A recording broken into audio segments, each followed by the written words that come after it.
Our today's lesson is the Medina Charter. It's Unit 5, Class 9th book. I'll start with the reading. Look at the mind map below to predict the content of the lesson. The first circle that you can see is peaceful coexistence. How can it be achieved? Freedom and safety by love and peace, patience and tolerance, humanity and justice, religious harmony. When Hazrat Muhammad sallallahu alaihi wasallam migrated to Medina, this city was inhabited by different sections of people. They were the faithful followers of Hazrat Muhammad sallallahu alaihi wasallam who had abandoned the ties of kith and kin and followed him. They were known as Muhajirin or refugees. The new converts of Medina who had helped the Rasul sallallahu alaihi wasallam through thick and thin were known as Ansar or helpers. The other communities living in Medina were the idol worshippers and the Jews. In order to create harmony and cooperation, the Rasul sallallahu alaihi wasallam first abolished the tribal distinction and grouped the inhabitants of Medina under one general name, Ansar or helpers. He knew that goodwill and support of all the sections of people were necessary for the creation of an Islamic state. He knew that tolerance was necessary when different communities lived together. With these objectives in mind, the Rasul sallallahu alaihi wasallam drafted a charter which is generally known as the Medina Charter. All the communities signing the charter would form the common nationality. If any signatory of the charter was attacked by an enemy, others would defend him collectively. The Muslims, the Jews, and other communities of this republic should be free to profess their own respective religion and perform religious ceremonies. Individual and personal offences of trivial nature of any non-Muslim would be treated as such, and no general liability would fall on the community to which the offender belonged. The oppressed should be protected. Henceforth, bloodshed, murder, and violence should be haram, abominable, forbidden in Medina. All disputes should be referred for decision to Hazrat Muhammad sallallahu alaihi wasallam, the Rasul of Allah.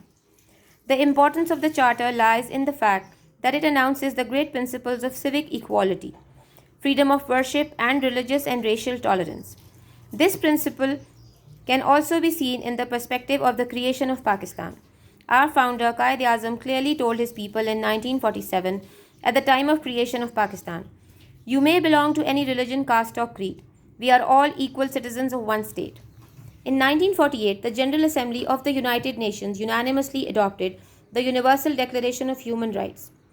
The declaration proclaims the religious, personal, civic, political, economic, social, and cultural rights of human beings. The incorporation of the clauses of Medina Charter in the Universal Declaration of Human Rights by the UN shows that Islam is the greatest protector of human rights.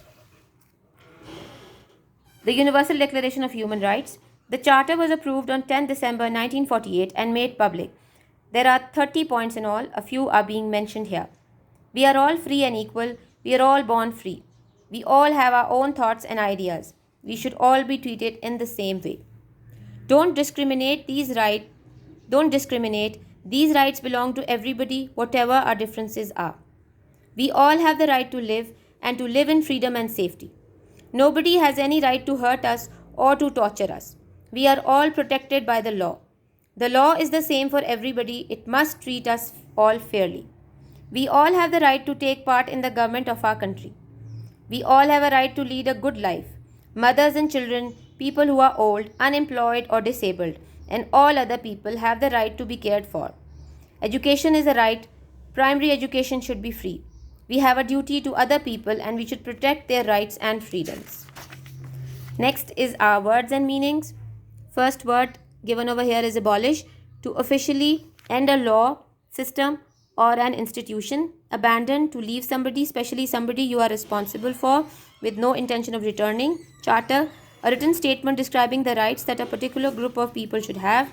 Community, all the people who live in a particular area, country, etc., when talked about as a group. Converts, to change or make somebody change their religion or beliefs. Harmony, a state of peaceful existence and agreement. Inhabited, with people or animals living there. Kith and kin, friends and relatives.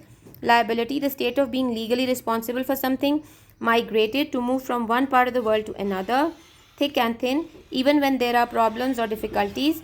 Signatory, a person or country or an organization that has signed an official agreement. Now I am done with the reading. Next lesson is going to be your translation. The reading has been done. Listen to it carefully and try to understand it.